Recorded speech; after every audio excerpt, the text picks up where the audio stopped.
आज हम संविधान की गौरवशाली यात्रा पे बात करने के लिए चर्चा कर रहे हैं। कल से ये चर्चा चल रही है सर। भाग 1 में लिखा हुआ है India that is Bharat, Hindustan नहीं लिखा हुआ है सर। लेकिन सारे नेता संविधान पे चर्चा कर रहे हैं, लेकिन हिंदुस्तान ही कहेंगे, भारत कहने की हिम्मत नहीं जुटा पा रहे। ये बड़ा सवाल है सर कि क्या संविधान के हिसाब से बात रखी जा रही है।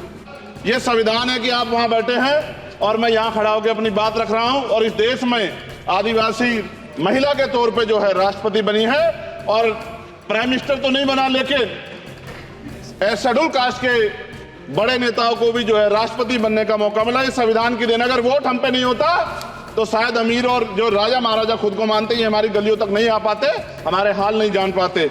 प्लीज सर, क्या दलितों को यहाँ भी बोलने का सर? अगर सबको 4 मिनट दे दो, ये भेदभाव नहीं चलेगा दलितों के साथ। Time is 4 minute, don't waste. भाई सर, आप चेक करो, अगर सबको 4 मिनट दिए तो आप मना करो, मैं बंद कर देता हूँ उसको। क्या दलितों को सबसे आखिरी में नंबर मिलेगा और बोलने का मौका मिलेगा? क्या मजाक कर रहे हैं सर आप? नो, ये all independent people are having only 4 minutes. You take sir, independent में अपनी पार्टी का मेंबर हूँ सर, और जीत के आया हूँ सर, किसी की दया में नहीं आया। श्री चंद्रशेखर आजाद। धन्यवाद सभापति जी। आज हम संविधान की गौरवशाली यात्रा पे जो 75 साल की बात कर रहे हैं, ये इनका काम है, मेरा नहीं। धन्यवाद सभापति जी। आगे सर, आगे। आज हम संविधान की गौरवशाली यात्रा पे बात करने के लिए चर्चा कर रहे हैं। कल से ये चर्चा चल रही है सर। मैंने बहुत सारे दोनों पक्ष के और जितने भी हमारे मेंबर हैं सुना सर, उनको बड़े बड़े नेता हैं सर। इसके भाग 1 में लिखा हुआ है India that is Bharat, Hindustan नहीं लिखा हुआ है सर। लेकिन सारे नेता संविधान पे चर्चा कर रहे हैं, लेकिन हिंदुस्तान ही कहेंगे, भारत कहने की हिम्मत नहीं जुटा पा रहे। ये बड़ा सवाल है सर कि क्या संविधान के हिसाब से बात रखी जा रही है। मैं धन्यवाद दूंगा फूले साहू बाबा साहब अम्बेडकर को और मेरे नेता मान्यवर साहब श्री काशीराम को। 25 नवंबर 1949 को संविधान को सौंपते हुए डॉक्टर बाबा साहब अम्बेडकर ने कहा था कि 26 जनवरी 1950 को हम विरोधाभास भरे जीवन में प्रवेश करने जा रहे हैं। राजनीतिक जीवन में तो हमारे पास समानता होगी, लेकिन सामाजिक और आर्थिक जीवन में असमानता होगी। क्या ये चुनौती आज 75 साल बाद दूर हुई है? भारत ने 26 जनवरी 1950 को संविधान लागू होने के साथ खुद को एक संप्रभु लोकतांत्रिक और गणतांत्रिक राज्य होने का ऐलान किया। लेकिन सर, उस समय संविधान की स्थिति ये थी कि जैसे गांव का कोई आदमी, मैं 50 की बात कर रहा हूं, वो 50 साल पहले शहर में आ जाता और बड़े लोगों की महफिल में चला जाता, उस जहां वो खाना खा रहे हो, और वो टेबल पे नैपकिन को खा के जो है कि कहता कि ये तो फीका, क्योंकि वो जानता ही नहीं था, वो समझता नहीं था संविधान को, संविधान है क्या। संविधान उसके लिए महज दस्तावेज था। ये जिम्मेदारी थी राजनीतिक दलों पे कि वो संविधान को व्यवहार में लेके आते, और इसके इतने सारे आर्टिकल हैं, अगर इनको व्यवहार में लाया जाता तो मुझे लगता कि आज देश बहुत बदल गया होता। बाबा साहब ने कहा था कि लोकतंत्र भारतीय भूमि का केवल ऊपरी पोशाक है, उनके अनुसार यहाँ की संस्कृति अनिवार्य तौर पर लोकतांत्रिक है। भारत जैसे गरीब और गैर बराबरी वाले देश में संविधान के जरिए छुआछूत खत्म करना, वंचितों के लिए सकारात्मक उपाय करना, सभी वयस्कों के लिए मतदान का अधिकार देना और सबके लिए सम्मान अधिकार तय करना, ये बहुत बड़ी उपलब्धि थी सर। ये संविधान है कि आप वहां बैठे हैं और मैं यहाँ खड़ा होकर अपनी बात रख रहा हूं, और इस देश में आदिवासी महिला के तौर पे जो है राष्ट्रपति बनी है, और प्राइम मिनिस्टर तो नहीं बना, लेकिन शेड्यूल कास्ट के बड़े नेताओं को भी जो है राष्ट्रपति बनने का मौका मिला। इस संविधान की देन अगर वोट हम पे नहीं होता तो शायद अमीर और जो राजा महाराजा खुद को मानते हैं हमारी गलियों तक नहीं आ पाते, हमारे हाल नहीं जान पाते।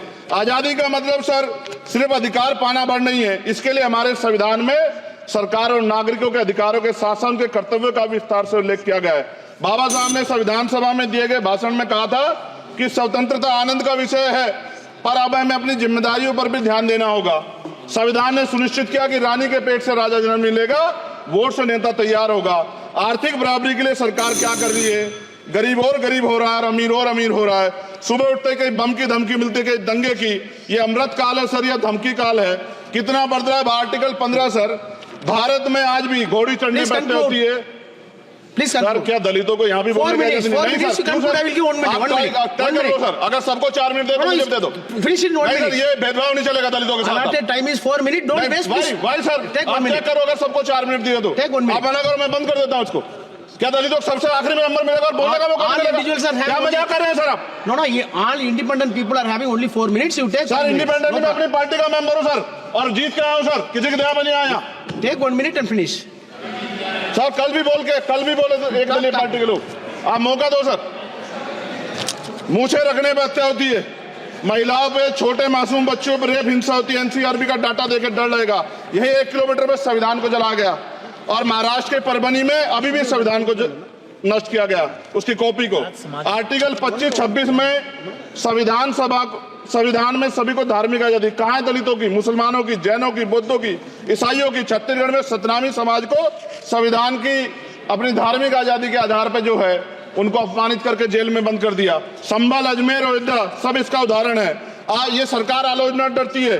कितने लोग जेल में बंद है? मिरान हैदर, खालिद सैफी, उमर खालिद खान, सिफा खान, गुलफ्शा फातिमा और आजम खान साहब राजनीतिक विरोध में बंद है।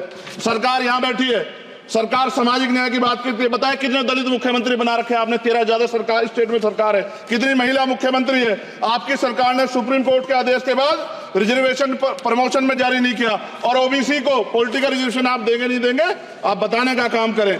मैं 75 साल की गौरव यात्रा में हम एक सभ्य समाज नहीं बना पाए, इसलिए जाति आधार पर SC ST OBC के बच्चों को प्राइमरी स्कूल से लेकर उच्च संस्थानों में भेदभाव किया जाता है।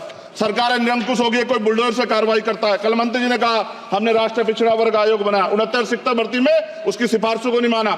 EWS के जरिए आपने संविधान पे, आरक्षण के प्रावधान पे हमला किया। 1 मिनट में खत्म कर रहा हूं सर। संविधान सर, न्यायपालिका में आर्टिकल 124 ये कहता है सर, ये अधिकार जो है, Sunday sir, please conclude. Sir 1 minute में Please conclude. संविधान में न्यायाधीशों की नियुक्ति का अधिकार राष्ट्रपति के द्वारा होना चाहिए, अभी तक नहीं हो रही है। All India judicial service commission कब बनेगा?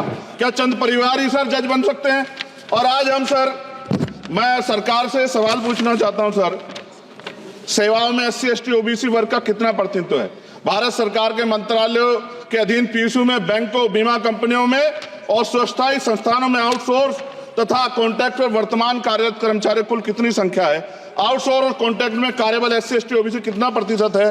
निजी क्षेत्रों में कार्यरत कर्मचारी, उनके SC ST OBC की वर्ग लाभ। सर खत्म कर, लास्ट पॉइंट सर, मैं फिर स्पष्ट तौर पर कह रहा हूं सर, यहां बैठे SC और OBC के मेंबर से कह रहा हूं सर, उनको सामाजिक जिम्मेदारी का ध्यान भी रखना चाहिए। पार्टी के प्रति वफादारी के साथ साथ अपने वर्गों के प्रति ईमानदारी भी रखनी चाहिए।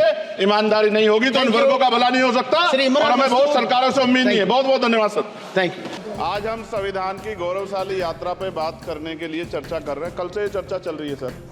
भाग 1 में लिखा हुआ है India that is Bharat, Hindustan नहीं लिखा हुआ है सर। लेकिन सारे नेता संविधान पे चर्चा कर रहे हैं, लेकिन हिंदुस्तान ही कहेंगे, भारत कहने की हिम्मत नहीं जुटा पा रहे हैं। ये बड़ा सवाल है सर कि क्या संविधान के हिसाब से बात रखी जा रही है?